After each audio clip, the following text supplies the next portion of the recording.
बार एक दूर देश में एक चुड़ैल रहा करती थी। उसकी उदासी की वजह थी कि उसे बच्चा नहीं हो सकता था। हालांकि अगर उसे बच्चा होता तो वो उसे अपने गहरे रहस्यों और शक्तियों को दे सकती थी। इसलिए उसने तय किया कि वो पहली लड़की को सबसे दूर ले जाकर बिल्कुल अपनी बेटी जैसा बड़ा करेगी। बुराई का जादू पूरी दुनिया पर कब्जा करेगा। जहाँ चुड़ैल रहती थी वहीं से कुछ ही दूरी पर एक किसान पति पत्नी रहते थे। एक दिन आदमी को बड़ी अच्छी खबर मिली जो उसकी पत्नी ने उसे दी थी। हमें बच्चा होने वाला है। दुर्भाग्यवश उनकी खुशी लंबे समय तक नहीं टिकी। महिला बहुत बीमार हो गई।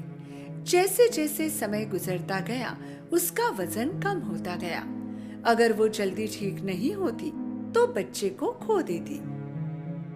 उसके पति ने हर दवा और फायदेमंद जड़ी बूटी की कोशिश की पर वो ठीक नहीं हुई।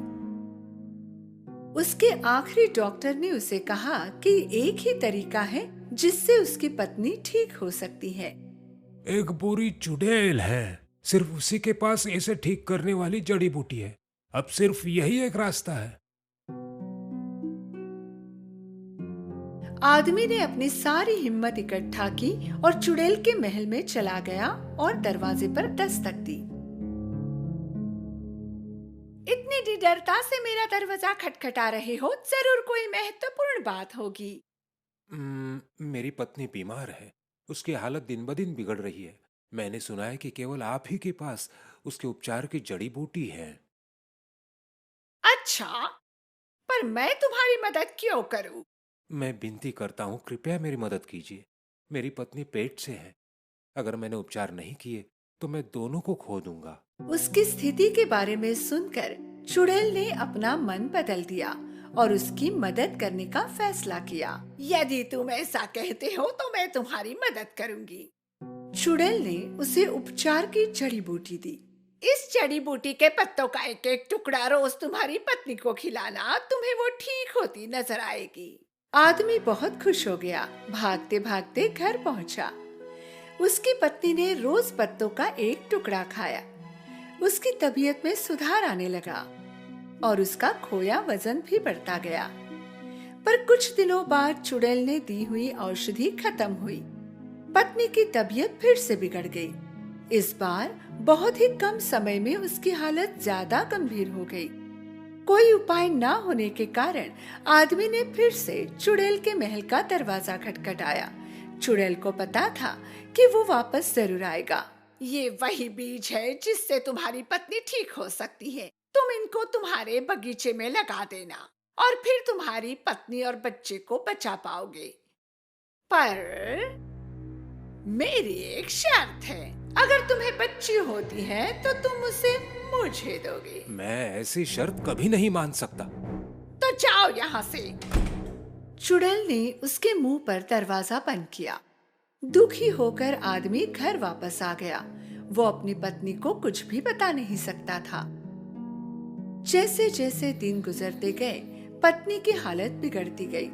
अब बच्चे को भी खतरा बढ़ गया था। आदमी की रातों की नींदें उड़ गई थी। अगर वो चुड़ैल की शर्त नहीं मानता तो वो पत्नी और बच्चा दोनों को खो देता।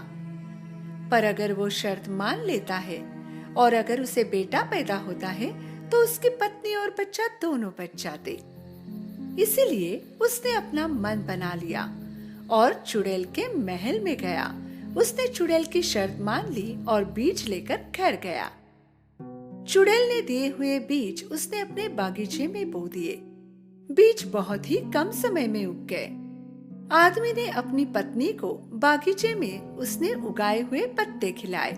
जैसे दिन बीतते गए उसकी पत्नी ठीक हो गई और उसने एक स्वस्थ बच्चे को जन्म दिया। पर आदमी को अब डर सता रहा था। ये एक सुंदर बच्ची है। उसी दिन राजमहल में एक उत्सव मनाया जा रहा था। रानी ने एक बेटे को जन्म दिया था। राजा बहुत खुश था क्योंकि अब उसके बाद उसका राजकुमार था जो भविष्य में राजा बनता। राज्य की जनता बड़े दिल वाले राजा और रानी से बहुत प्यार करते थे। किसी को पता नहीं था कि भविष्य में एक दिन इन दोनों बच्चों के जीवन मिलेंगे। पति पत्नी की खुशी ज्यादा दिनों तक नहीं टिकी। उसी दिन चुड़ैल आई और बच्ची की मांग की। पति पत्नी ने भारी मन से बच्ची चुड़ैल को सौंप दी। मेरी बच्ची, वो अब मेरी बच्ची है, पर फिक्र मत करो, मैं उसका अच्छे से ख्याल रखूंगी। मैं उसे रपुंज़ल नाम देती हूँ। चुड़ैल बच्ची को लेकर जंगल में चली गई, जहाँ उसका बहुत बड़ा टावर था। चुड़ैल सीढ़ियों से टावर के बहुत ऊपर चली गई। वो आखिरी मंजिल के एक कमरे में पहुंचे। चुड़ैल ने बच्ची को उसके पालने में रखा। रपुंज़ल, मेरा सुंदर बच्चा। चुड़ैल को ही अपनी माँ मानकर रपुंज़ल ने उस टावर में अपना जीवन जीना शुरू किया। दिन के समय रपुंज़ल टावर से नीचे उतरकर महल के सामने खेला करती और रात को दोबारा टावर के आखिरी मंजिल पर अपने छोटे से कमरे में लौट आती। चुड़ैल ने रपुंज़ल के सुनहरे बाल कभी नहीं काटे। वो रोज उसके बालों में अच्छे से कंघी करती। छोटी बच्ची को ये बहुत पसंद था। दिन गुजरते गए। रपुंज़ल अब बड़ी हो गई थी और अब वो किशोरी बन गई थी। एक दिन चुड़ैल टावर के पास गई और रपुंज़ल को बाहर बुलाया। रपुंज़ल, मेरी बच्ची, अपने सुनहरे बाल नीचे फेंको। रपुंज़ल ने उसके सुनहरे बाल नीचे फेंके। उसके बाल अब नीचे तक पहुंचने लगे थे। बहुत अच्छे। चुड़ैल टावर की सीढ़ियों तक पहुंच गई। फिर आखिरी सीढ़ी पर खड़े होकर उसने कुछ जादुई शब्द बोले और सीढ़ियां गिरने लगी।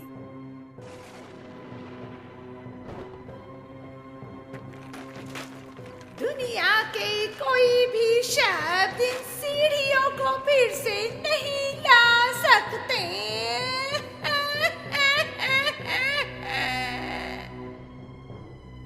आश्चर्य के साथ जो भी हो रहा है उसे देखकर रपुंज़ल जान गई थी कि वो टावर से नीचे कभी नहीं उतर सकती। चुड़ैल रोज टावर से नीचे उतरने के लिए रपुंज़ल के बालों का इस्तेमाल करती और शाम को भी वो टावर के नीचे आकर रपुंज़ल को पुकारती। रपुंज़ल, तुम्हारे बाल नीचे आने दो, तुम्हारी माँ आई है। उसकी आवाज सुनकर रपुंज़ल अपने बाल नीचे छोड़ती और उसी के सहारे चुड़ैल ऊपर आ जाती। माँ, तुम मुझे टावर के बाहर क्यों नहीं जाने देती? तुमने मुझे यहाँ क्यों रखा है? मेरी प्यारी बच्ची, मैं तुम्हें बहुत प्यार करती हूँ, इसलिए तुम्हें दुनिया की बुराई से बचाना चाहती हूँ। रपुंज़ल सारा दिन गाने में और जो पंछी उसके खिड़की पर आते उनसे बात करने में बिताती थी। दूसरी तरफ जो बच्चा उसी दिन राजमहल में पैदा हुआ था वो भी अब जवान हो गया था।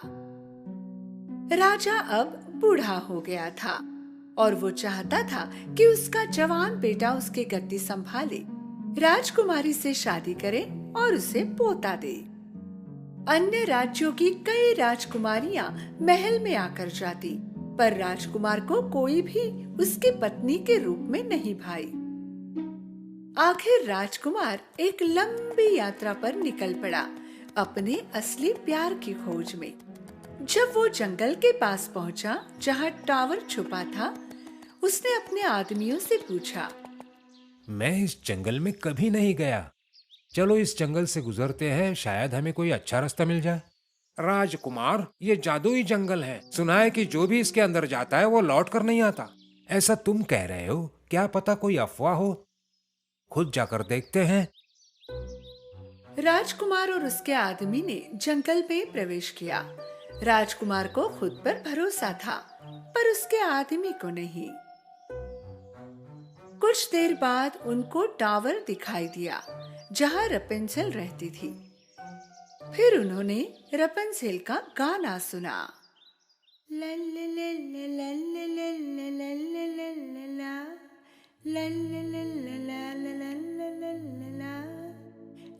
कितनी मीठी आवाज है।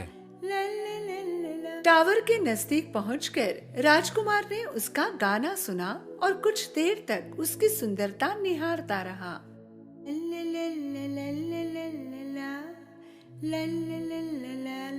उसी समय चुड़ैल वहां आई और उसने रपेंजेल को पुकारा। रपेंजेल, तुम्हारे सुनहरे बाल नीचे आने दो। चुड़ैल की आवाज सुनकर रपेंजेल ने उसके सुनहरे बाल नीचे छोड़े और चुड़ैल बालों के सहारे ऊपर चढ़ गई। अच्छा, तो इसका नाम रपेंजेल है। राजकुमार ने कुछ समय टावर के आसपास घूमने का फैसला किया और रपेंजेल को देखता रहा। चुड़ैल रपेंजेल के बालों के सहारे हर सुबह नीचे आती और रात को ऊपर चढ़ती। रपेंजेल, तुम्हारे सुनहरे बाल नीचे आने दो। आखिर एक दिन राजकुमार ने अपना सारा साहस जुटाकर, जब चुड़ैल वहां नहीं थी, टावर के पास गया और पुकारा। रपेंजेल, रपेंजेल। रपेंजेल पहली बार उसकी माँ के अलावा किसी और की आवाज सुन रही थी। पहले वो संकोच कर रही थी, लेकिन बाद में वो बहुत उत्सुक थी देखने के लिए कि कौन हो सकता है। इसलिए उसने खिड़की के नीचे देखा। उसने देखा एक नौजवान नीचे से उसको देख रहा था। तुम कौन हो और तुम मेरा नाम कैसे जानते हो? मैं इस साम्राज्य का राजकुमार हूँ। मैंने तुम्हारी अद्भुत आवाज सुनी है और मैं तुमसे मिलना चाहता हूँ। मुझे अनजाने लोगों से बात करने की अनुमति नहीं, कृपया चले जाओ। तुम्हें मुझसे कोई खतरा नहीं, मैं वादा करता हूँ। कृपया नीचे आओ ताकि हम बात कर सकें। मैं नहीं आ सकती, यहाँ सीढ़ियाँ नहीं हैं। उसी समय रपेंजेल ने माँ को आते देखा। जल्दी से यहाँ से चले जाओ, माँ ने तुम्हें नहीं देखना चाहिए। राजकुमार तुरंत पेड़ के पीछे छिप गया। टावर के पास पहुंचकर चुड़ैल ने पुकारा और रपेंजेल के बालों के सहारे ऊपर चढ़ गई। राजकुमार रोज आने लगा। अब वो दोस्त बन चुके थे और वो भी जान चुकी थी कि उसे राजकुमार से कोई खतरा नहीं, इसलिए उसने अपने बाल नीचे छोड़े। राजकुमार ने उसके सुनहरे बालों को पकड़ा और ऊपर चढ़ गया। रपेंजेल बहुत उत्सुक थी। उसने पहले कभी कोई आदमी नहीं देखा था और आज राजकुमार उसके सामने खड़ा था। तुम्हारी माँ ने तुम्हें इस टावर में बंद करके क्यों रखा है? माँ मुझे कहती है कि ये दुनिया बुराई से भरी है। वो मेरी रक्षा करने की कोशिश कर रही है। लेकिन ये हास्यास्पद है। क्यों एक माँ अपनी बेटी को ऐसी जगह पर बंदी बना कर रखेगी? हाँ, ये सच है कि दुनिया में बुराई है, पर फिर भी सुंदरता भी तो है ना। रपेंजेल ये देखने के लिए उत्सुक थी कि क्या राजकुमार जो कह रहा है वो सच है, और वो भी बाहर की दुनिया देखना चाहती थी। आखिरकार उन्होंने अपना मन बना लिया और साथ में भागने का फैसला किया। उस रात जब चुड़ैल टावर पर पहुंची, उसने रपेंजेल के बाल नीचे छोड़े हुए देखे। रपेंजेल ने मुझे आते हुए देख लिया, इसलिए बाल नीचे छोड़ दी। टावर चढ़ने के बाद उसने क्या देखा? रपेंजेल के बाल काटकर खिड़की से बंधे हुए थे और रपेंजेल कहीं नहीं थी। उसे पल में एहसास हुआ कि रपेंजेल भाग गई। रपेंजेल ने अपने बाल काटे और खिड़की से बांध दिए थे और उसी के सहारे वो और राजकुमार टावर से नीचे उतरे थे। रपेंजेल, रपेंजेल, तुमने मुझे धोखा देने की हिम्मत कैसे की? इसी बीच रपंजेल और राजकुमार उस जादुई जंगल से बाहर आए। जंगल जादुई होने की कहानी चुड़ैल की बनाई हुई थी। वो नहीं चाहती थी कि कोई वहां आकर रपंजेल को देखे। रपंजेल और राजकुमार आखिरकार महल पहुंचे। रपंजेल के साथ राजकुमार राजा और रानी के सामने गया और देखा कि राजा एकदम स्वस्थ उसके सामने खड़े थे। पिताजी, आप एकदम स्वस्थ दिख रहे हैं, ये कैसे हुआ? एक औषधि बूटी ने तुम्हारे पिताजी को स्वस्थ किया मेरे पुत्र। क्या कहते हैं उसे? हाँ, रपंजेल। रपंजेल? राजकुमार ने उन्हें सब कुछ बताया जो भी उसके साथ हुआ। राजा ने बताया कि एक बूढ़े युगल ने उन्हें वो औषधि दी और उन्हें बुरी चुड़ैल की कहानी भी बताई कि कैसे वो उनकी बेटी को पैदा होते ही ले गई। राजकुमार और रपंजेल उस बूढ़े युगल के घर पहुंचे। जैसे ही उस औरत ने सुनहरे बालों वाली लड़की देखी, उसने पहचान लिया कि वो उसी की बेटी रपंजेल है, जो चुड़ैल उससे लेकर गई थी। मेरी बच्ची, आखिर तुम मुझे मिल ही गई।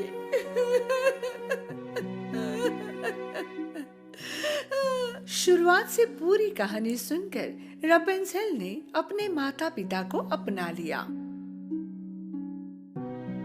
राजकुमार और रपंजेल का विवाह हुआ और वे खुशी खुशी रहने लगे। तो टावर में फंसे चुड़ैल के साथ क्या हुआ? राजा ने चुड़ैल को पकड़ा और उसी टावर में कैद किया और टावर के नीचे सैनिक तैनात किए ताकि चुड़ैल वहां से ना भाग पाए। चुड़ैल के साथ ही उसके गहरे जादुई रहस्य भी गायब हो गए।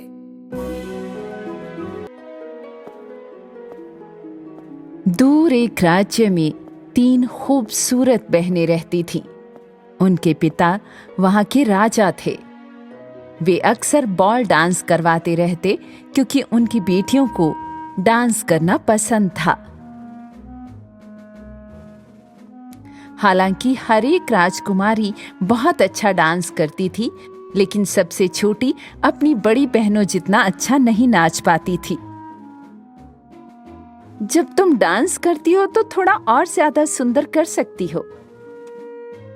छोटी राजकुमारी उतना अच्छा नहीं नाच पाती थी, भले ही वो ये चाहती थी।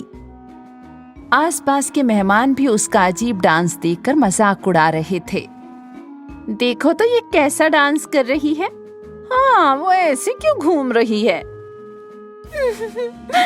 मैं आपसे कभी नहीं नाचूंगी। मिया बहुत निराश हो गई, इसलिए वो तुरंत बॉलरूम से निकल गई और खुद को जंगल में एक केबिन में बंद कर लिया। वो आसमान में तारों को देखकर सोचने लगी कि वो कैसे अच्छा डांस करे।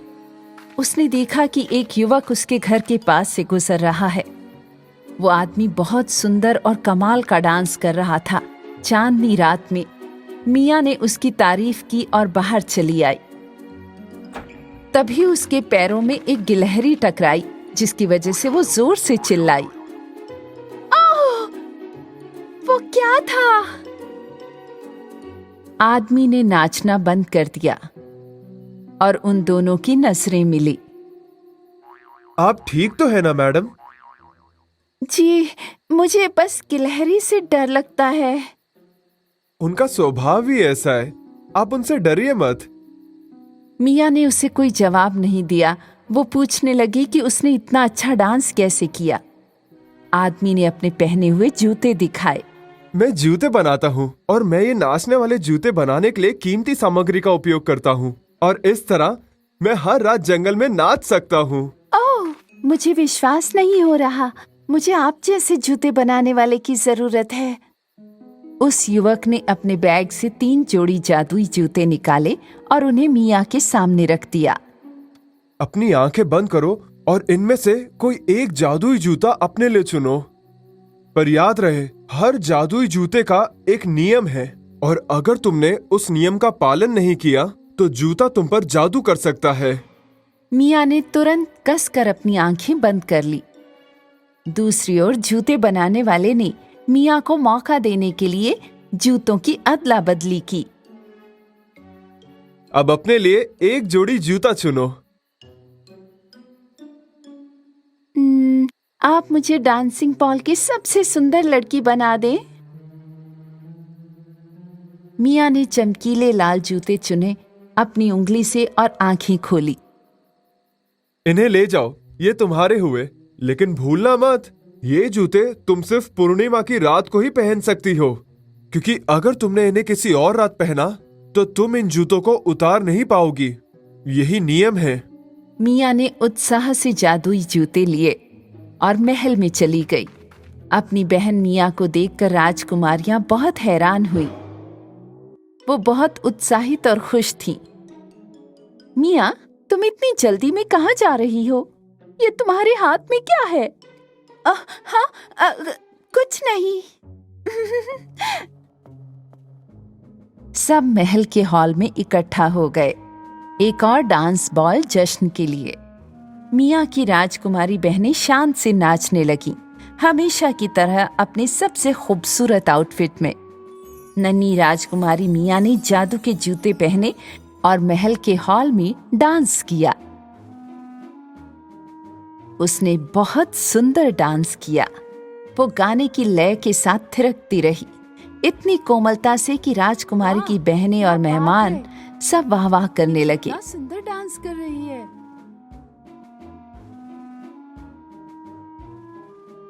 मिया बहुत सुंदर डांस कर रही थी, लेकिन वो जूते बनाने वाले का नियम भूल गई थी, क्योंकि उस रात आकाश में पूर्णिमा नहीं थी और जब मिया डांस कर रही थी वो धीरे धीरे गायब होने लगी। अब सिर्फ उसके नाचने वाले जादू के जूते रह गए। उस समय हॉल में हर कोई डर के मारे चिल्लाने लगा और भागने लगा। अरे वो कहाँ चली गई? वो नजर क्यों नहीं आ रही? मिया, मिया, मिया को क्या हो गया है? ओह, जब सब चिल्ला रहे थे तो मिया ने अपनी आंखें खोली, लेकिन वो समझ नहीं पा रही थी कि क्या हो रहा है। लिविंग रूम के बड़े शीशे में उसे सिर्फ वही जादुई जूते दिखाई दे रहे थे जो उसने पहने थे, पर वो खुद को नहीं देख पा रही थी। ओह, मैं अदृश्य हो गई हूँ। मैंने जूतों के नियम का पालन नहीं किया। अब ये मेरे पैरों से चिपक गए हैं। मुझे उस जूते बनाने वाले को ढूंढना होगा। मिया की आवाज किसी को सुनाई नहीं दी। दरअसल सभी लोग दहशत में महल से जा रहे थे। लाल जूते हॉल में कभी दाएं तो कभी बाएं चल रहे थे। मिया तुरंत हॉल से बाहर भागी। राजकुमारी बहनों ने उसका पीछा किया। 3 राजकुमारी बहनें चल रही थीं, रात के अंधेरे में जंगल से होते हुए। जब वे केबिन के पास पहुंची, उन्होंने उस जूते बनाने वाले को देखा। ये आदमी कितना अच्छा डांस कर रहा है। उसके जूते तो बिल्कुल मिया जैसे हैं। उसका बैग जूतों से भरा हुआ है। मिया की बहनों ने जूते बनाने वाले से मदद मांगी। हालांकि उसने कहा कि उन्हें इंतजार करना पड़ेगा पूर्णिमा की रात तक जादू को तोड़ने के लिए। मिया बहुत परेशान हो गई थी अपने पैरों के बिना रुके थिरकते रहने की वजह से। मेरे पास एक उपाय है, लेकिन अगर हम वैसा करते हैं तो तुम्हारे जूते अपनी जादुई क्षमता खो के साधारण जूते बन जाएंगे। अगर तुम सहमत हो तो अपने पैरों को आपस में 3 बार टकराओ। मिया ने सोचा कि जूते पहनकर अदृश्य होने की बजाय उन्हें छोड़ देना ही बेहतर है। उसने अपने पैरों को एक साथ 3 बार मारा। सामने जूतों वाला नवयुवक और पीछे मिया। वे कुएं की तह में चले गए कुछ और दूर। जूते बनाने वाला कुएं की तह में कूद गया। ये देखकर राजकुमारी बहनें बहुत हैरान थीं। कुछ समय बाद जूते बनाने वाला कुएं से बाहर आया, अपने हाथ में पूरी बाल्टी लेकर। मैं ये मिट्टी तुम्हारे जूतों पे छिड़क के तुम्हारे जूतों का जादू तोड़ दूंगा। जादू सचमुच टूट गया जब जूते बनाने वाले ने जादू के जूतों पर पूर्णिमा की धूल छिड़की और मिया फिर से प्रकट हो गई। उसकी बहनों ने भागकर उसे गले लगा लिया। मियाँ, तुम्हें जादू या जादू के जूतों की जरूरत नहीं, क्योंकि सभी को नाचना चाहिए, उन्हें चाहे जैसा भी आता हो। हाँ, तुमने सही कहा। धन्यवाद जूते बनाने वाले, बहुत बहुत धन्यवाद।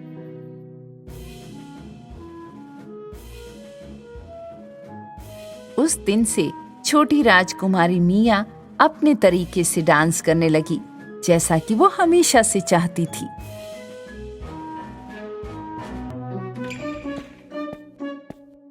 एक जमाने में एक अमीर आदमी था। इस आदमी की 3 छोटी बेटियां थीं। उनकी 2 बेटियां बहुत घमंडी और नकचड़ी थीं, जबकि तीसरे वाली बहुत दयालु और मेहनती थी। इस लड़की का नाम था ब्यूटी। एक दिन अमीर आदमी को खबर मिली कि उसके जहाज तूफान में खो गए हैं। उन्होंने अपनी बेटियों से कहा कि इस वजह से वो अब अमीर नहीं रहे।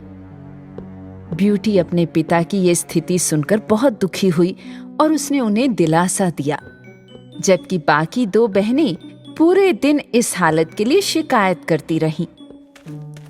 एक सुबह उनके पिता को खबर मिली कि उनके लापता जहाजों में से एक बंदरगाह पर आ गया है। मेरी बेटियों, अगर मेरा जहाज बरकरार रहा तो मैं लौटते वक्त तोहफे लेकर आऊंगा। बताओ, मैं तुम्हारे लिए क्या लेकर आऊं? मेरे लिए एक सोने की हीरे की अंगूठी मेरे लिए लाना। और तुम्हारे लिए क्या ब्यूटी? मेरे लिए बस एक गुलाब लाना। एक लंबी यात्रा के बाद जब उनके पिता बंदरगाह पर पहुंचे तो उन्होंने अपने जहाज की बुरी हालत देखी। वे बहुत दुखी हुए। घर वापसी के रास्ते में वो एक अंधेरे और ठंडे जंगल से गुजर रहे थे कि अचानक आसमान में बिजली चमकी, हवा तेज गति से चलने लगी, लगभग सभी पेड़ गिर गए। उन्हें बहुत ठंड लग रही थी और वे बहुत डरे हुए भी थे। वे कुछ आराम करना चाहते थे, तभी उन्हें एक शानदार महल दिखाई दिया। वे महल में दाखिल हुए। अरे, क्या यहाँ पर कोई है? आसपास कोई नहीं था। इसके बावजूद ये अंदर से काफी चमकीला और गर्म था। इसके अलावा खाने की मेज के ऊपर स्वादिष्ट भोजन सजा हुआ था। जब उन्होंने खाना देखा तो वो खुद को रोक नहीं पाए और सारा भोजन खा गए। महल में चारों ओर घूमते हुए उन्होंने एक खाली शयन कक्ष देखा। वे अंदर चले गए और आरामदायक नींद ली। अगली सुबह जब वो उठे तो उन्हें अपने पास में रखे हुए नए कपड़े मिले। ये महल एक दयालु परी का होना चाहिए। काश मैं उसे धन्यवाद कह पाता। जब वे महल से जाने वाले थे तो उन्होंने बगीचे में गुलाब देखे। मैं अपनी बेटियों के लिए महंगे तोहफे नहीं खरीद पाया, लेकिन एक गुलाब तो ले ही सकता हूँ ब्यूटी के लिए। लेकिन जैसे ही उन्होंने एक गुलाब को तोड़ा, उसी पल उन्हें बहुत तेज दहाड़ सुनाई दी और एक भयानक राक्षस पेड़ के पीछे से दिखाई दिया। वो उसे देखकर बहुत डर गए। मैंने तुम्हें खिलाया और तुम्हें आराम से सुलाया भी, और तुम मेरे ही गुलाब तोड़ रहे हो। क्या तुम इस तरह धन्यवाद कहते हो? मुझे माफ कर दो, मैं बस एक गुलाब लेना चाहता था। तुमने जो किया तुम्हें उसकी सजा मिलेगी।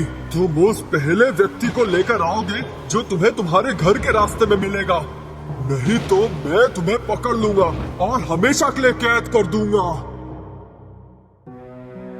पिताजी उदास होकर महल से चल पड़े। उन्हें पूरे रास्ते में कोई नहीं मिला। अब उन्हें सिर्फ अपनी बेटी ब्यूटी अपना इंतजार करती हुई दिखाई दे रही थी। और जब वो घर आए और उनकी नजरें मिली तो उन्होंने अफसोस के साथ उसे जो हुआ था बताया, और राक्षस की इच्छा भी। ये सुनकर बाकी बहनों को ब्यूटी पर बहुत गुस्सा आया। अगर तुमने पिताजी से गुलाब लाने के लिए नहीं कहा होता तो कभी ऐसा नहीं होता। अगर पिताजी पहले मुझे देख लेते तो क्या होता? अरे बाप रे, तो क्या मैं एक राक्षस के आगे आत्मसमर्पण करती? ओह, मुझे माफ कर दीजिए पिताजी। आपको उसकी कैद से मुक्त रखने के लिए जो भी करना पड़ेगा मैं करूंगी। पिताजी ब्यूटी को अपने साथ लेकर चल दिए और अपने वादे के मुताबिक राक्षस के महल में आ गए। वे भोजन कक्ष में दाखिल हुए।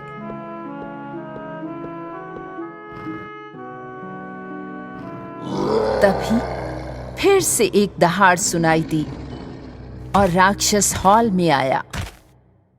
ब्यूटी डर गई थी, लेकिन बदसूरत राक्षस बहुत नम्रता पूर्वक बोला, तुम्हारे पिता थोड़ी देर में मेरा महल छोड़ने वाले हैं। तुम बताओ, क्या यहाँ रहना चाहोगी मेरे महल में मेरे साथ? हाँ, मैं यहाँ स्वेच्छा से रहूंगी। ब्यूटी ने अपने पिता को गले लगाया और उन्हें घर भेज दिया। फिर वो महल के अंदर घूमने लगी और गुलाबों से सजा हुआ एक दरवाजा देखा। उत्सुकतावश वो उसके अंदर चली गई। एक तरफ पियानो, दूसरी तरफ झूला और एक विशाल बुक शेल्फ जिसमें हजारों किताबें रखी हुई थी। कमरा बिल्कुल उसके सपनों जैसा था। उसने टेबल पर एक छोटा सा नोट देखा। मेरी प्यारी रानी, मैं तुम्हें हमेशा खुश देखना चाहता हूँ। तुम्हारी इच्छाएं मेरे लिए आज्ञा हैं। ब्यूटी ने सोचा कि वो चाहती है कि एक बार अपने पिता को देखे। फिर वो हॉल में चली गई डिनर के लिए। कुछ समय बाद वो राक्षस हॉल में आया। मेरी रानी, क्या मैं भी आपके साथ खाना खा सकता हूँ? आप इस महल के मालिक हैं, आप मुझसे क्यों पूछ रहे हैं? नहीं नहीं, इस जगह की मालकिन तुम हो ब्यूटी। अगर तुम कहोगी तो मैं अभी के अभी चला जाऊंगा। और वैसे भी मुझे लगता है तुम्हें मैं बदसूरत लगता हूँ। सही कहा ना?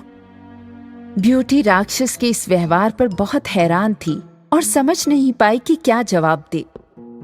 काश हमारी शादी हो जाती और हम दोनों एक साथ रहते। नहीं, मैं तुमसे शादी नहीं करना चाहती। राक्षस ये सुनकर हॉल से चला गया। हर रात वो ब्यूटी के लिए बहुत स्वादिष्ट भोजन तैयार करता और उसके प्रति हमेशा दयालु रहता। जैसे जैसे दिन बीतते गए, ब्यूटी को एहसास हुआ कि उसे उस बदसूरत राक्षस की आदत हो रही थी और उसके साथ उसका समय अच्छा बीत रहा था। इसके अलावा अब उसे उससे डर भी नहीं लगता था। एक दिन ब्यूटी ने राक्षस से कहा कि वो अपने पिता के पास जाना चाहती है क्योंकि उसे उनकी बहुत याद आती है। हाँ, तुम बिल्कुल जा सकती हो, लेकिन वादा करो तुम वापस आओगी।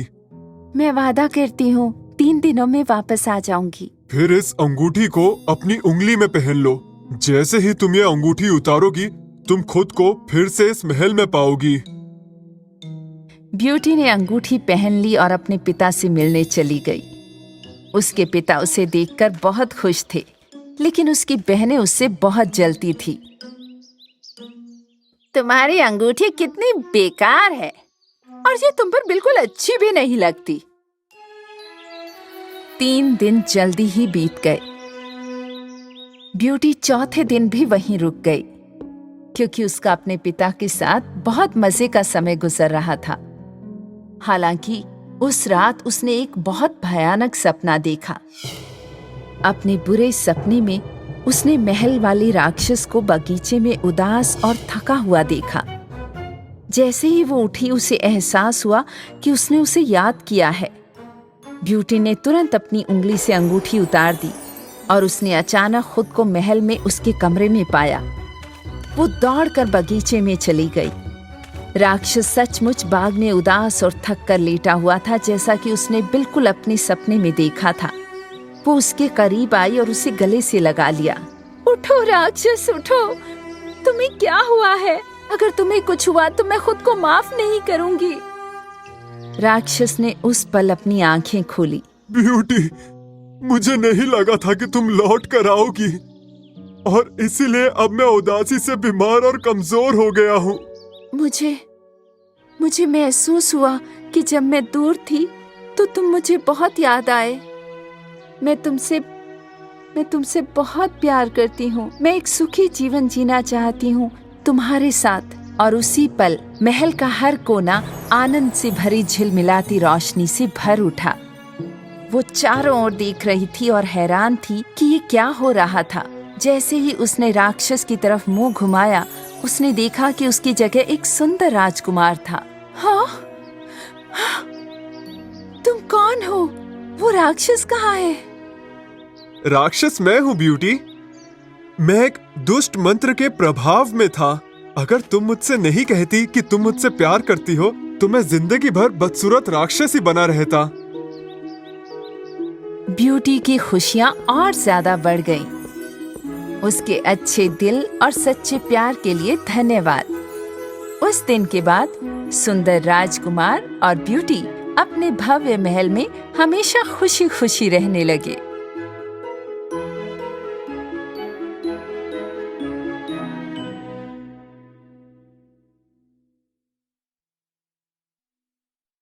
स्नो वाइट और 7 बौने। एक बार की बात है, एक दयालु रानी थी जो एक बर्फ से सफेद महल में एक मुग्ध वन में रहती थी। एक दिन बर्फबारी को देखते हुए रानी दिवा स्वप्न देख रही थी। बाहर बच्चे चिल्लाते हुए खेल रहे थे। उसने उन्हें देखने के लिए खिड़की खोली और हवा रानी का पसंदीदा रुमाल उड़ाकर ले गई और रुमाल ठीक उस स्नोमैन पर गिरा जो बच्चे बना रहे थे। उन्होंने दयालु रानी की ओर हाथ दिखाकर आभार व्यक्त किया। काश मेरी बेटी होती, बर्फ जैसी सफेद त्वचा, लाल होंठ और एक दयालु दिल। कई महीने बीत गए और दयालु रानी का सपना सच हो गया। जब 9 महीने बाद उसके लंबे समय से प्रतीक्षित इच्छा पूरी हुई और राजा और रानी के घर एक बच्ची पैदा हुई जो दुनिया में सबसे सुंदर थी। उन्होंने उसका नाम स्नो वाइट रखा, लेकिन उसकी खुशी लंबे समय तक नहीं रही।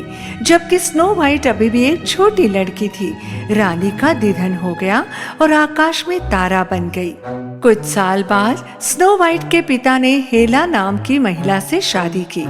राजा नई रानी की सुंदरता पर मोहित था और इसलिए उसने कभी महसूस नहीं किया कि वो घमंडी और अहंकारी थी। दर्पण दर्पण एक बात बताओ, सबसे सुंदर कौन बताओ? आप ही मेरी रानी, आप वास्तव में देश की सबसे सुंदर स्त्री हैं। मुझसे ज्यादा सुंदर कोई नहीं हो सकता। स्नो वाइट अब एक खूबसूरत युवा महिला हो गई थी। उसके पिता राजा अपने सैनिकों के साथ एक लंबी यात्रा पर गए। जाने से पहले अपनी बेटी को उन्होंने गले लगाया। उदास मत होना स्नो वाइट, मैं वापस आऊंगा।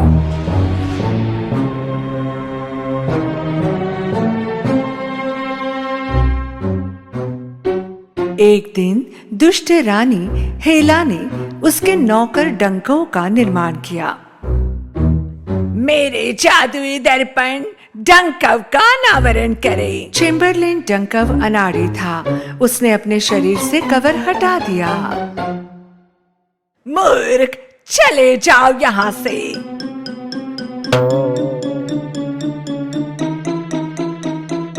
रानी ने खुद को आईने में देखा और फिर कहा, दर्पण दर्पण मुझे बता, सबसे सुंदर कौन है, क्या है पता? जादुई दर्पण ने उसे उत्तर दिया, इस भूमि पर मेरी रानी अब आप सबसे सुंदर नहीं है, स्नो वाइट सबसे सुंदर है। हेला बहुत क्रोधित हुई। ये हो नहीं सकता, मुझसे ज्यादा सुंदर कोई नहीं।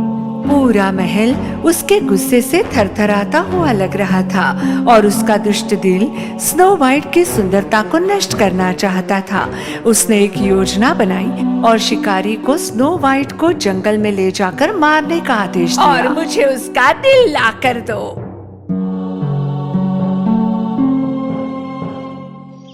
स्नो वाइट ने शाही शिकारी पर भरोसा किया और उसके साथ जंगल में चली गई। रास्ते में उसने जमीन पर एक घायल पक्षी देखा।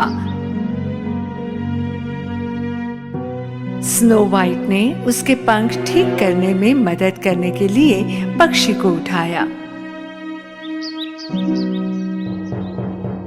उसके पीछे से शिकारी उस पर झपटा और स्नो वाइट को मारने के लिए उसने अपना धनुष निकाला।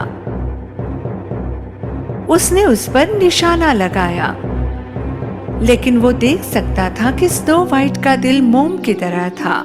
उसने घायल पक्षी को पकड़ रखा था और उसने फैसला किया कि स्नो वाइट को मारना गलत है।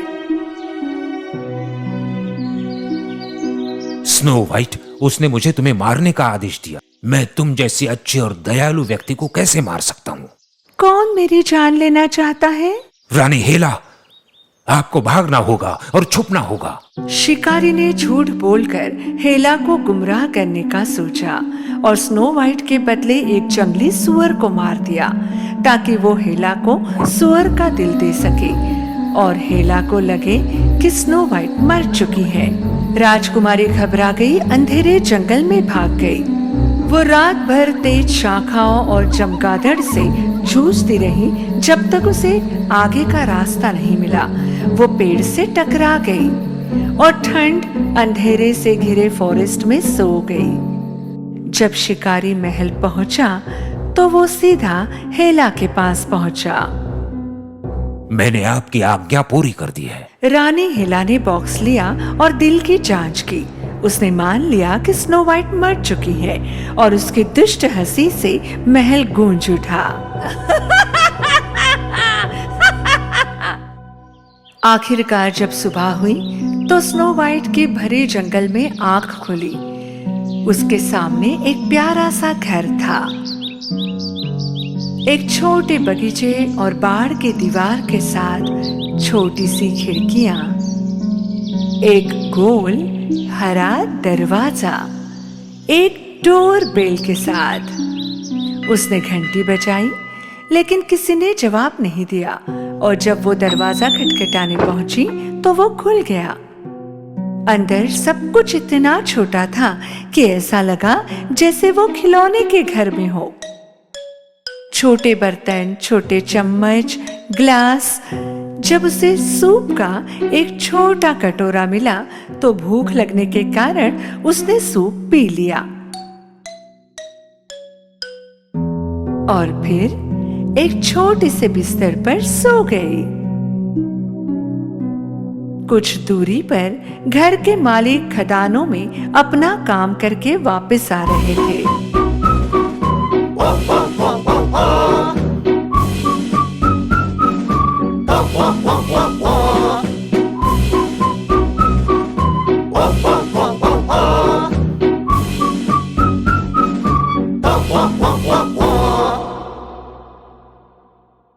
जैसे ही उन्होंने प्रवेश किया उन्हें लगा कि कुछ गड़बड़ है, इसलिए वे चुपचाप चले गए और फुसफुसाए। किसी ने मेरी रोटी खाई है। किसी ने मेरी प्लेट का इस्तेमाल किया है। कोई मेरे बिस्तर पर सो रहा है।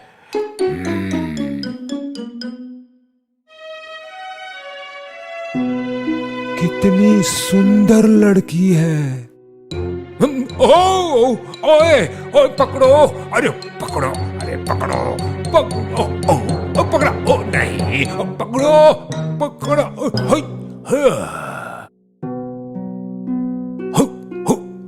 अब वो जाग रही है और ब्लैंकेट में छुप रही है।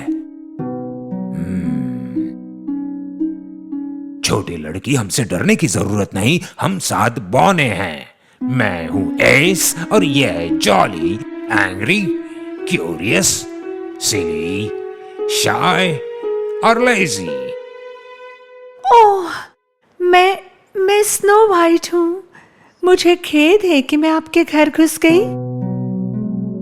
स्नो वाइट ने उन्हें अपने साथ हुई हर बात बताई और बॉने उसकी कहानी सुनकर बहुत दुखी हुए।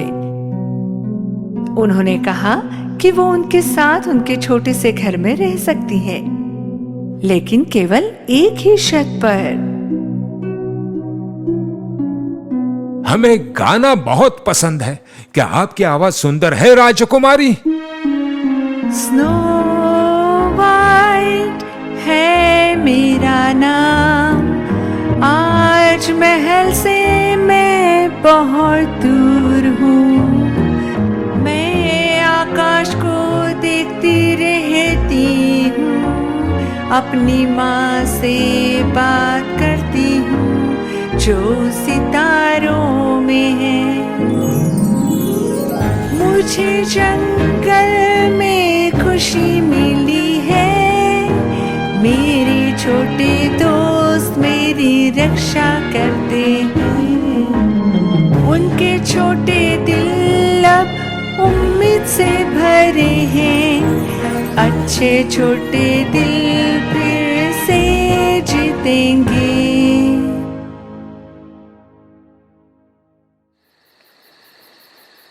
दूर एक और जमीन में एक युवा सुंदर राजकुमार था। उसका नाम एंटवान था।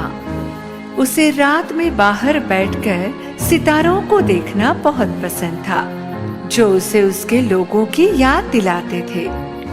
एक रात उसने तारों भरे आकाश में स्नो वाइट का चेहरा देखा और उसे लगा कि उसे खोजना चाहिए।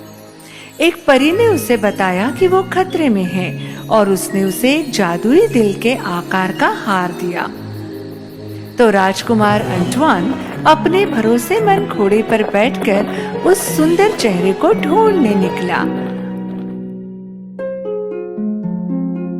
यहाँ महल में दुष्ट हेला फिर से जादुई दर्पण के सामने खड़ी थी। डंकव, जादू दर्पण से पर्दा हटाओ, मुझे अपनी सुंदरता देखने दो। डंकव ने प्रवेश किया, लेकिन कवर दर्पण पर अटक गया था और उसने लगभग उसे खींच लिया। डंकव एक अनाड़ी सेवक था। हमेशा सबसे महत्वपूर्ण समय पर वो अजीब और अनाड़ी बर्ताव किया करता था। हेला लगातार उससे नाराज थी। जब डंकव निकल गया तो हेला ने फिर से दर्पण से पूछा कि वो कितनी सुंदर है। दर्पण दर्पण मुझे बता, सबसे सुंदर कौन है, तुझे पता? क्षमा करे मेरी रानी, लेकिन स्नो वाइट जो 7 बौनों के साथ रहती है वो इस देश में सबसे सुंदर है। नहीं नहीं, मुझे लगा कि स्नो वाइट मर चुकी है। हेला पूरी रात जागती रही। स्नो वाइट को एक बार हमेशा के लिए मारने के लिए उसने दुष्ट योजना बनाने का फैसला किया। सबसे अच्छा तरीका खुद का रूप बदलना होगा, इसलिए वो एक प्यारे से खरगोश में बदल गई। सुबह बौने काम पर चले गए। एक एक करके उन्होंने गाल पर स्नो वाइट को चूमा और खदान के लिए चल पड़े, एक चेतावनी देकर। अब राजकुमारी, अजनबियों के लिए दरवाजा मत खोलना, ये सुरक्षित नहीं है। जंगल शांत लग रहा था और स्नो वाइट ने बगीचे में फूलों को पानी देना शुरू किया। राजकुमारी ने बगीचे में बैठे एक छोटे खरगोश को देखा जिसे चोट लगी थी। उसने जाकर उसे उठाया और घर के अंदर ले आई। उसने खरगोश की चोट पर पट्टी बांधी और उसे बौने के बिस्तर पर धूप में आराम करने सुला दिया। बनी सोया हुआ लग रहा था, पर जैसे ही स्नो वाइट कमरे से बाहर गई, खरगोश ने अपनी आंखें खोली और कमरे में देखा। और फिर वो उछला उछला उछला और हेला में बदल गया। यही योजना उसने बनाई थी। उसने तकिए में बैंगनी जहर डाला, ये सोचकर कि राजकुमारी वहां सो जाएगी और जहर से मर जाएगी। स्नो वाइट बगीचे में काम करके इतना थक गई थी कि वो आराम करने के लिए अंदर आई। वो उस जहरीले तकिए पर अपना सिर रखने ही वाली थी स्नो वाइट। जब उसने सुना कि बौने घर आ गए हैं। राजकुमारी उनसे दरवाजे पर मिली और रात के खाने के बाद उन्होंने रात भर नृत्य किया। फायरप्लेस के सामने स्नो वाइट सो गई और उसने जो भी किया अच्छा किया, क्योंकि इसके कारण वो जहरीले तकिए पर सोने से बच गई। जब हेला अपने महल में लौट आई तब डंको उसके दरवाजे की रखवाली कर रहा था। ये सोचकर कि उसकी योजना सफल हो गई है, वो जादुई दर्पण के सामने चली गई। दर्पण दर्पण मुझे बता, सबसे सुंदर कौन है पता? मेरी रानी स्नो वाइट जो 7 बौनों के साथ रहती है, वो आपसे अधिक सुंदर है। नहीं नहीं नहीं नहीं, मुझे इस दुनिया में सबसे सुंदर होना है। मैं स्नो वाइट को मारने की योजना बनाऊंगी। कुछ दिन बाद जब बौने खदान में काम कर रहे थे, स्नो वाइट बौने के फटे हुए कपड़ों की सिलाई कर रही थी और फिर उसने दरवाजे पर एक दस्तक सुनी। दरवाजा 3 बार खटखटाया। स्नो वाइट ने दरवाजे के माध्यम से देखा कि कौन है, और ये एक बूढ़ी बदसूरत महिला थी जिसके पास सेब की एक आप कौन है? मैं एक विक्रेता हूँ। मेरे पास बहुत स्वादिष्ट सेब है, क्या आप खाकर देखना चाहोगी? स्नो वाइट को पहले दरवाजा खोलने से डर लग रहा था, लेकिन उसे लाल सेब बहुत पसंद थे। ये लो, इसका आनंद लो मेरी सुंदर बच्ची, मेरी तरफ से। स्नो वाइट ने बूढ़ी महिला द्वारा दिया गया सेब लिया और एक निवाला खाया। सेब में जहर था। मदद के लिए चिल्लाने से पहले ही वो जमीन पर गिर गई।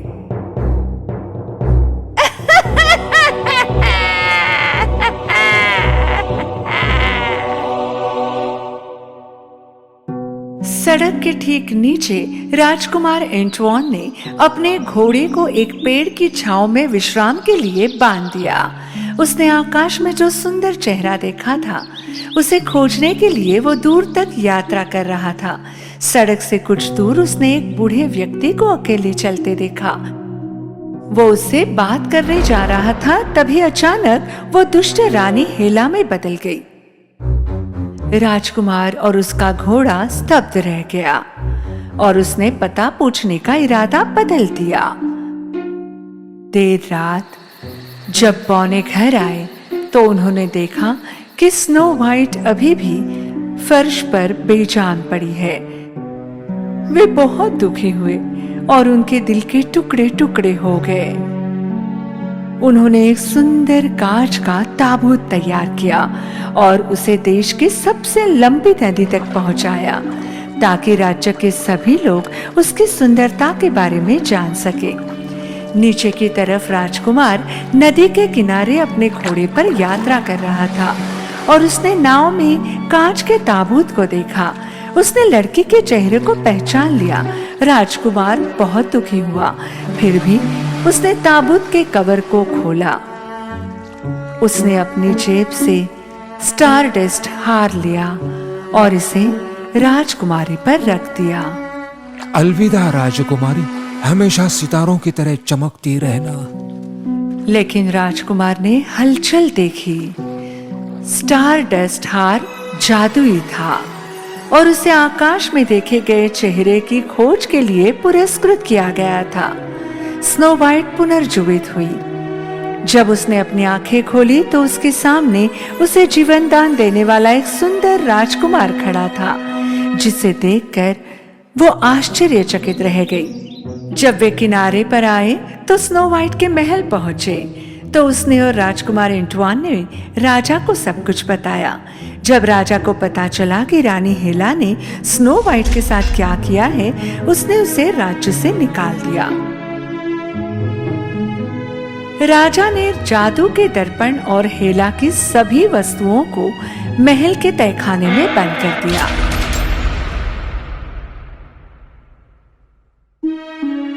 कई महीनों बाद स्नो वाइट और प्रिंस को प्यार हो गया, इसलिए ये एक अरेंज मैरिज नहीं थी और फिर महल में एक शानदार शादी संपन्न हुई। उन्होंने बौनों को भी आमंत्रित किया और जश्न मनाया और खुशी से जिंदगी बिताने लगे।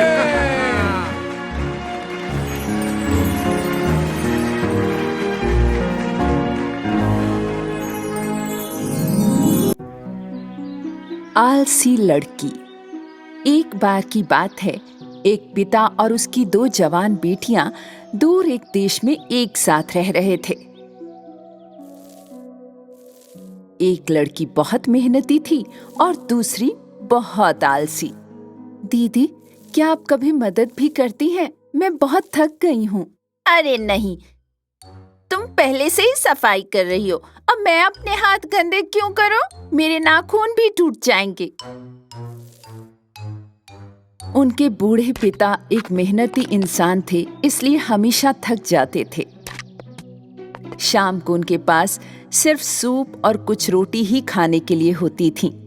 एक दिन बूढ़े पिता ने अपनी बेटियों से एक निवेदन किया।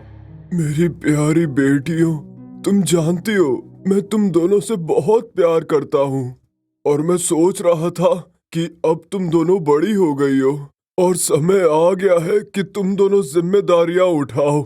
मैं चाहता हूँ कि तुम दोनों कोई काम या नौकरी ढूंढो। आप सही कह रहे हैं, मैं कल जरूर कोई काम तलाश कर लूंगी। और तुम्हारा क्या मेरी बच्ची?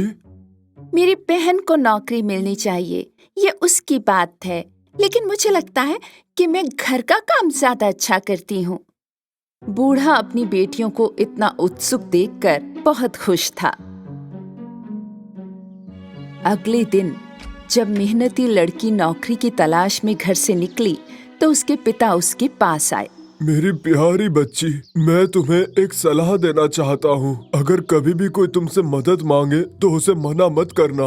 हमेशा तट पर रहना और अपने काम से प्यार करना और जो भी काम करो पूरी लगन से करना। धन्यवाद पिताजी, मैं आपकी सलाह कभी नहीं भूलूंगी। ये हुई ना बात मेरी बच्ची। मेहनती बेटी अपनी नौकरी खोजने निकल पड़ी, जबकि आलसी बेटी, जिसने कहा था कि वो घर का काम करेगी, उसने कुछ नहीं किया।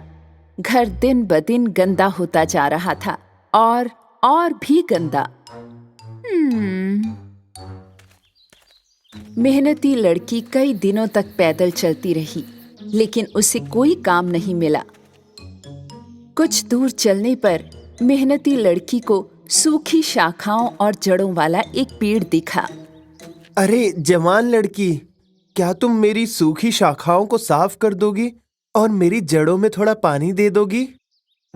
मेहनती लड़की ने पेड़ की सभी सूखी शाखाओं को तब तक साफ किया जब तक कि उसकी हथेलियां घायल नहीं हो गईं और अपने पीने के पानी से जड़ों को भी सींचा।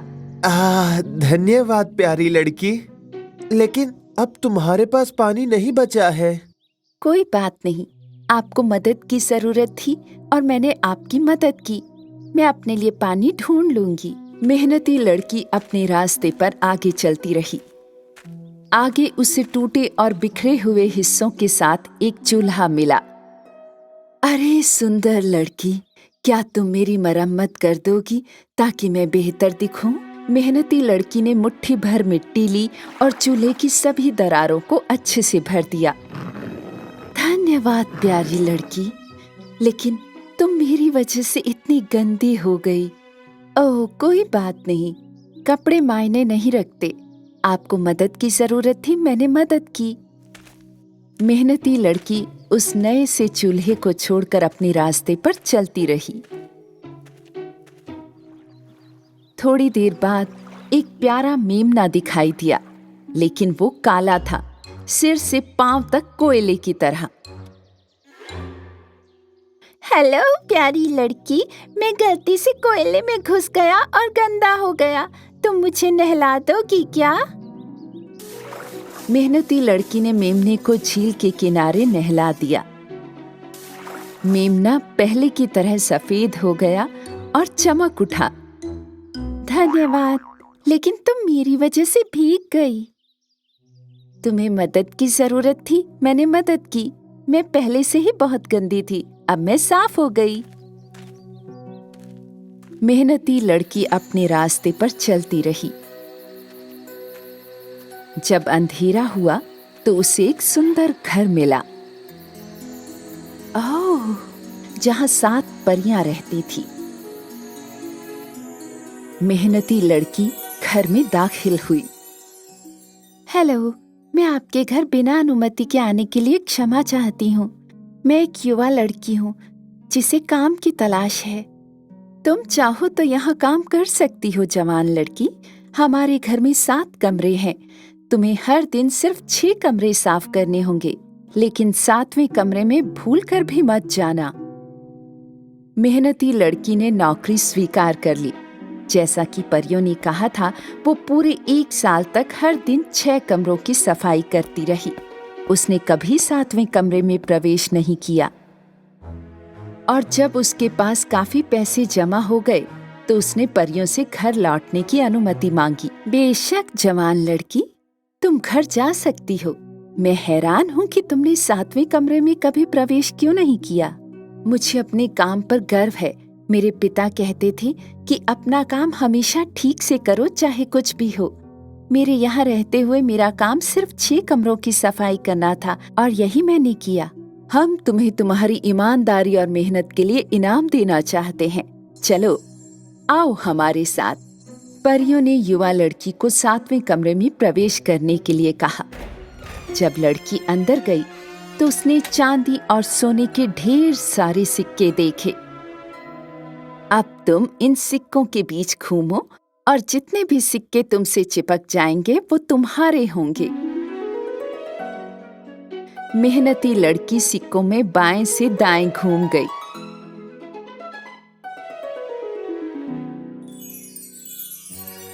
वो बिल्कुल किसी स्टार की तरह लग रही थी जिस पर पैसे लगे हुए थे। फिर मेहनती लड़की परियों को छोड़कर घर लौटने लगी। रास्ते में उसे मेमना मिला, जिसे उसने पहले नहलाया था। मेमना मोतियों से ढका हुआ था।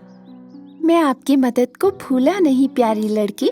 लो, जितने चाहे मोती ले लो। मेहनती लड़की ने मेमने को धन्यवाद दिया और अपनी बाहों और गर्दन को मोतियों से ढक लिया और अपने रास्ते पर चलती रही। चलते चलते अब वो चूल्हे के पास पहुंची, जिसकी उसने जाते वक्त मरम्मत की थी। आपने मेरी जो मदद की उसे मैं नहीं भूला प्यारी लड़की। लो, मेरी गर्मा गर्म रोटियां और केक तुम्हारे हैं। मेहनती लड़की ने चूल्हे द्वारा दी गई रोटियों में से कुछ खा ली और उसमें से कुछ घर के लिए रख ली और अपने रास्ते पर चलती रही। थोड़ा आगे चलने पर उसे पेड़ दिखाई दिया जिसकी डालियां फलों से ढकी हुई थी। इधर आओ प्यारी लड़की, तुमने जो मदद की उसके लिए मैं आभारी हूँ। ले लो, मेरे सारे अंगूर तुम्हारे हुए। मेहनती लड़की ने धन्यवाद दिया और पेड़ से विदा लेकर चलने लगी। बहुत बहुत धन्यवाद, कितना फलदायी अनुभव है। उसके पिता और आलसी बहन ने दरवाजे पर उसका अभिवादन किया। लड़की की गठरी सोने और मोतियों से भरी हुई थी। आलसी बहन को बहुत जलन हुई जब उसने देखा कि उसकी बहन इतनी अमीर हो गई है। उन सिक्कों को देखो, मुझे नौकरी पाने के लिए एक अमीर परिवार की तलाश करनी होगी। अगर मेरी बहन के पास मोती हैं तो मुझे पन्ने मिलेंगे। आलसी लड़की ने अपने पिता से कहा कि वो नौकरी की तलाश में घर से जा रही है। ठीक है मेरी बच्ची, पर तुम तो घर पे भी काम नहीं कर पाती, तो फिर तुम्हें बाहर कैसे काम मिलेगा? आलसी लड़की अपने पिता की बात को पूरा सुने बिना ही चली गई। वो दिन रात चलती थी। थोड़ा और चलने पर वो सूखी शाखाओं वाले पेड़ के पास आई। पेड़ ने लड़की से मदद मांगी। कैसी हो जवान लड़की? क्या तुम मेरी मदद करोगी? मैं इस धूप में तुम्हारी मदद नहीं कर सकती। मेरे बाल खराब हो जाएंगे। बाय। हाँ, आलसी लड़की आगे बढ़ गई। थोड़ा और चलने पर उसे आगे एक टूटा और बिखरा हुआ चूल्हा दिखाई दिया। चूल्हे ने उससे मदद मांगी।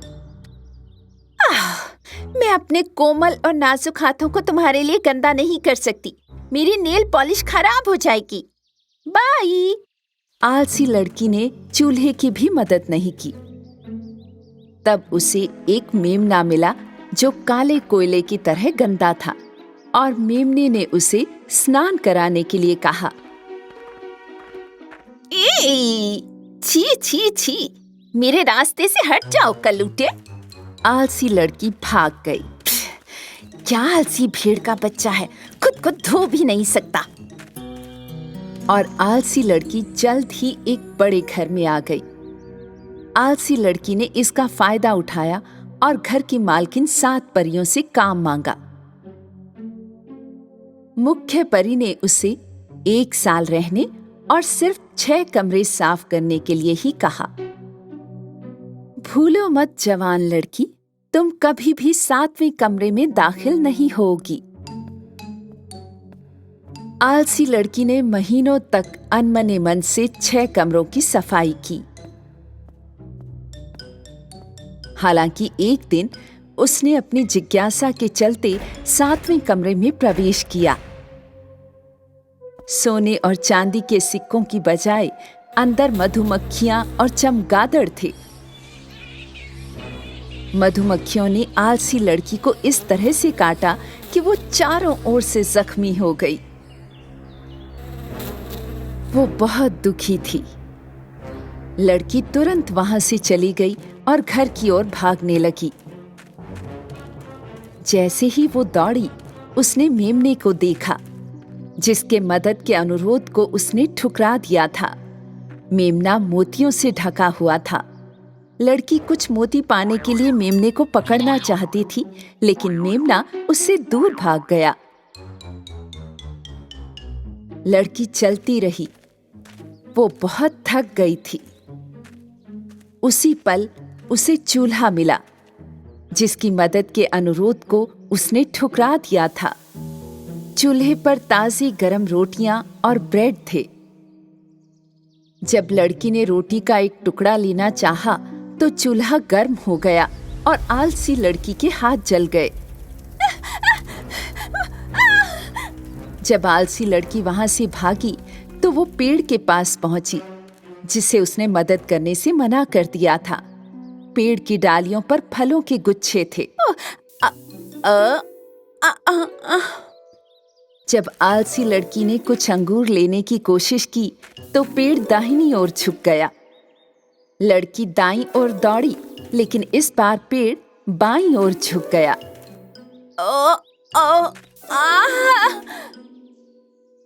इधर उधर भागते भागते वो थक गई। आलसी लड़की ने आखिरकार फल खाने का इरादा ही छोड़ दिया।